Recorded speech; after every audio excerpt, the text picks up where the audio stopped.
सुराज्य फाउंडेशनच्या वतीनं व्हिजन 2024 UPSC परीक्षेत महाराष्ट्रातून यशस्वी झालेल्या गुणवंतांच्या सत्कार समारंभात वारणा नगर इथं आयोजन करण्यात आला होता।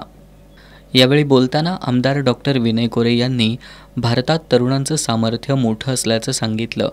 देशाचा सुवर्णकाळ देशाला प्रगतीकडे नेण्याच्या दृष्टीनं यशवंतांनी प्रशासकीय सेवेतून सामान्य माणसांमध्ये विश्वास निर्माण करून अधिक चांगलं काम करावं आणि राष्ट्रनिर्मितीसाठी इतिहास नोंदवावा असं आवाहन केलं।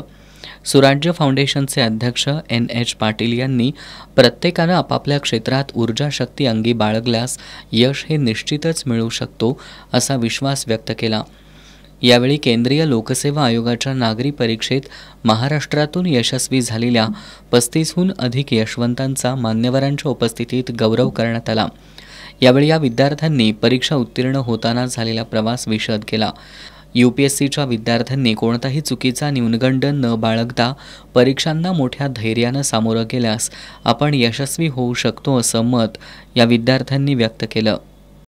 म्हणजे मोठं एम ठेवायला पाहिजे, जसं APJ अब्दुल कलाम सांगतात बिग एम आपल्याला ठेवायला पाहिजे UPSCसाठी। सेकंड म्हणजे स्ट्रिक्ट टू द सिलेबस, म्हणजे UPSCचं जे पण सिलेबस आहे GS 1, 2, 3, 4 किंवा ऑप्शनल सब्जेक्टमध्ये तर stick to that syllabus only. जे पण आपल्याला बातम्या वगैरे येतात तर ते आपल्या सिलेबसमध्ये आहे का, किती त्याचं हे आहे म्हणजे इम्पॉर्टन्स किती आहे हे आपल्याला पाहायला पाहिजे। आणि तिसरी म्हणजे newspaper reading it is must. आणि चौथी म्हणजे आपल्याला गायडन्स म्हणजे चांगलं घ्यायला पाहिजे, जसं सरांनी सांगितलं तर गायडन्स खूप इम्पॉर्टंट आहे UPSCसाठी। मला असं वाटतं की UPSC जर करायची असेल तर त्यासाठी सगळ्यात म्हणजे आपलं व्हाय क्लिअर असायला पाहिजे की आपल्याला नेमकं UPSC करायची कशासाठी आहे। दुसरी गोष्ट जी महत्त्वाची मला वाटते ती म्हणजे आपल्या प्रयत्नांमध्ये सातत्य असायला पाहिजे, कन्सिस्टंटली आपण मेहनत घ्यायला पाहिजे। आणि सगळ्यात महत्त्वाचं म्हणजे कुठल्याही गोष्टीची अपेक्षा न करता, फळाची अपेक्षा न करता प्रयत्न करत राहायला पाहिजे। कुछ नहीं होगा तो तजुर्बा होगा, ॲटिट्यूड जर आपल्याला असेल तर मला असं वाटतं UPSC करणं सहज शक्य आहे। त्यासाठी फक्त खूप प्रामाणिक प्रयत्न पाहिजे, व्हाय क्लिअर पाहिजे आणि कॉन्फिडन्सनी जर आपण प्रत्येक गोष्टीला फेस केलं तर मला असं वाटतं की ही गोष्ट करणं शक्य आहे। आणि त्यासाठी सगळ्यात महत्त्वाचं म्हणजे आई वडील आणि शिक्षक जे आपल्याला काही सांगत आहेत त्या गोष्टीला प्रमाण मानून आणि त्या दिशेने आपण वाटचाल केली तर आपण UPSC करू शकतो। आणि या ठिकाणी यापुढेही मेहनत करणाऱ्या प्रत्येक व्यक्तीला मी एकच गोष्ट सांगेन की कुठलीही गोष्ट करा पण त्यामध्ये अव्वल राहण्याचा प्रयत्न करा आणि अर्थात नक्कीच यश तुमचंच असेल।